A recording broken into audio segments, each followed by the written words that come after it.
Imagine making crispy Dorito-style chips at home using lentils. No oil, no weird ingredients, just real food. But here's my big question. Will they actually crisp up? And even more importantly, will my family actually enjoy them? How do you make these? Today, I'm gonna put that to the test using Ella Vegan's popular lentil cracker recipe. But I'm gonna see if I can swap out the oil and make it completely whole food plant-based. And because plain chips are also a little bit sad, I'm gonna create some spice blends that you can use at home to replicate the most popular chip flavors. So you can turn these into a healthy version of nacho cheese, Cool Ranch, and barbecue. So let's see if these actually work or if we're about to disappoint some very honest taste testers. Greetings and welcome to or welcome back to PB with Jay. Here on the channel, we focus on all things plant-based goodness. And on my YouTube feed, I came across this recipe for Ella Vegan's very popular lentil cracker recipe.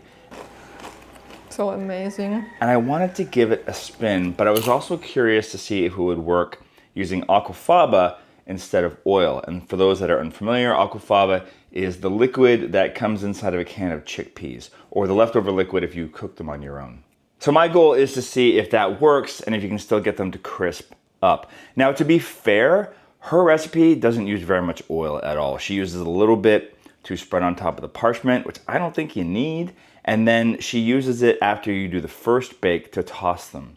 So I'm hoping we can get around that. But if you just want to use her recipe, it honestly doesn't use very much oil. It's like a tablespoon to 2 for the entire recipe. It's not a huge deal. One of the things that I'm really excited about with these chips is that they're incredibly protein dense. So for those of you that are looking for a high protein snack, this is it. Assuming it works. Either way, if you're looking for a healthy, cracker, chip, Dorito type option, stick around and let's see if these are a winner with my family. So these do take a little bit of advanced prep work. So the first thing you have to do is take your lentils and rinse them out. For those of you that don't rinse your lentils, you'll be shocked by how much dirty water they create. Like I rinsed these for about a minute straight and there's still a little bit of dust on top of them. So after they're rinsed out, do your best, put them in a bowl and fill it full of water, and you're gonna leave that for at least 2 hours minimum, she recommends. Mine have been sitting for closer to 4 hours at this point. We're gonna drain and rinse them again just to get off any of the dust that was sitting inside of that water, and then we're gonna pat them dry.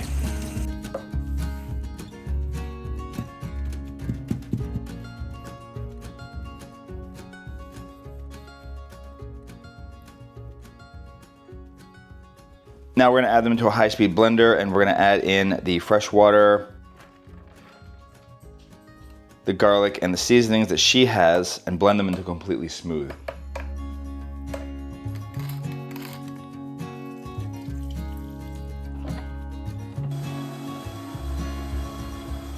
So I'm sticking to her original recipe for this particular batch, but stick around to the end of the video and I'm gonna give you some suggestions for spice blends that you can use to, zip up your chips. So while that's blending, preheat your oven to 375 degrees Fahrenheit or 190 degrees Celsius. Now we're gonna get out some parchment paper. This is where she spreads a little bit of oil on hers. I'm not gonna do that. Maybe I'll put a little bit of aquafaba on here just to, test the theory out. Then we're gonna pour the mixture onto the baking tray, and she says to spread it evenly with a spatula or spoon. I'm gonna actually use this bench scraper or dough knife, dough blade. I've heard people refer to this as different things. She says to try to get it to 2 to 3 millimeters of thickness. I'm not sure how you measure that accurately, but go for it if you can do that. She says to avoid spreading it too thin as it may burn. If you got an oven that runs a little hotter, I think this is the kind of recipe you gotta keep an eye on while it's in the oven. I found that the more I futzed with it, the less sure I felt that it was gonna spread thinly. I just tried to, anytime I saw a really thin area, I just tried to smooth it over. I sort of feel like this is the kind of recipe that is gonna be almost impossible to get perfect the first time through. I'd actually be curious, Ella, if you ever watch this video, hit us up in the comments down below or email me. Is this the kind of recipe that you intended to make crackers or chips for, or were you making something else with like a lentil bread or something and it kind of accidentally happened. I feel like that's how I would create a recipe like this. Very curious to know. So we're gonna bake that for 20 minutes and then remove it from the oven.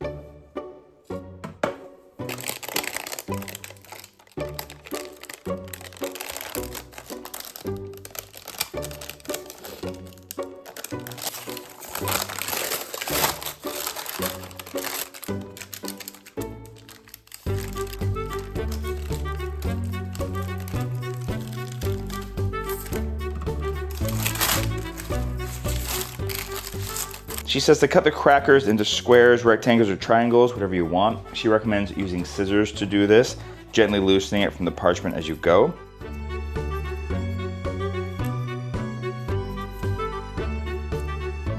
I did pull out my measuring tape to see how I did with the measurements. It's definitely not consistent all the way across. It's kind of impossible to do that, especially your first time out. So some of these are probably closer to 4 or 5 millimeters, but there's a couple here that are definitely in the 2 to 3 range. So what I'll do is I'm gonna keep an eye on these things, and then if there's some that are on the bigger side that aren't quite, golden yet, maybe I'll throw those back in for a few more minutes. This is where she then drizzles it with a tablespoon or 2 of oil. I'm gonna use aquafaba. This is where you could add a couple more seasonings on top. Maybe if you make a spice blend that I'm recommending later, put in half before and put in half at this point.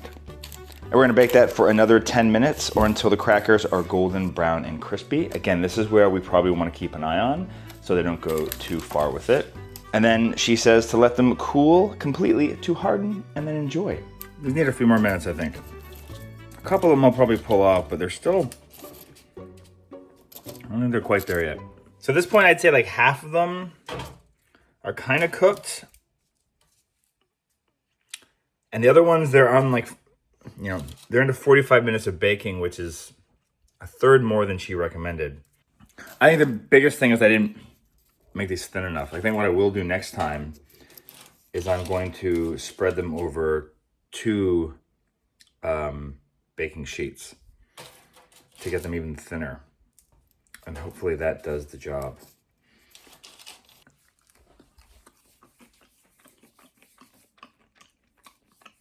The flavor is nice. I like the flavor a lot. Now, before I do the taste test with my family, I want to talk for a second about why snacks like this matter. I myself lost 180 pounds going whole food plant-based by swapping out things like chips with healthier equivalents to recipes just like this one. And I found by doing that, it really supported my overall weight loss and health goals. But the other thing that did that was the sponsor of today's video, the Hume Health Body Pod. The Body Pod goes way beyond just measuring your weight and using that as a health metric. It measures your composition. It measures your water intake, your bone density, your body fat, your muscle mass. It measures over 47 different health metrics to give you a real overall picture of what your health really looks like. It also creates this digital twin. Essentially, it pulls together all the data from your body composition, activity, sleep, nutrition, and stress to give you a complete picture of how your lifestyle is influencing your long-term health. Their app then analyzes all this data and gives you personalized recommendations that you can actually use to help you meet your health goals or maintain your health goals like I'm doing. So whether you're trying to lose weight, gain muscle, maintain weight loss, it's an incredibly powerful tool to help you with those goals. And the fine people over at Hume Body Pod would like to give you 25% off if you use our discount code. You can click on the QR code that's on the screen. We got a link in the description down below. And you can pair that with the ongoing deals they have all the time, where you might get this up to 50% off. And if you live in the States, check in with your healthcare provider because you might be able to get this thing a lot cheaper, if not free. Thank you again to Hume Health Body Pod for sponsoring this video. Now, let's see how these chips taste. It's not crunchy. Yeah, I know. I heard crunch. It's like the outside. Yeah. That tastes good. I just need to bake it for longer. Yeah. I still got like a little chew to it. Yeah, I like it. With hummus, it would be good. There's some crunch, but there's definitely like a soft middle inside of it. I don't know if I need the oil. Like, it doesn't call for much, so I don't see why I wouldn't. I gotta get them a lot thinner. Let's see what the other two chuckleheads think. Yeah, pretty good. They just need to be more crunchy. I think I need to make them thinner. Yeah. That has a flavor. Really good. How do you make these? It's weird. They're lentils with spices. What's on the outside? Lentil. What's on the inside? Lentil. Could be better flavor. Yeah. But the flavor's not bad, right? Stir fries falling on the floor. Where's the Oh, better. The flavor could be improved on, but Like the spice mix? yeah, but I think like the crunchy ones are good. Nice. Willie put these back in the oven Yeah. at 300 degrees Fahrenheit for what, another 10 minutes or so? So here we go. Now that's a cracker. No, that was crunchy. And we didn't use the oil. Crunchy. Much better.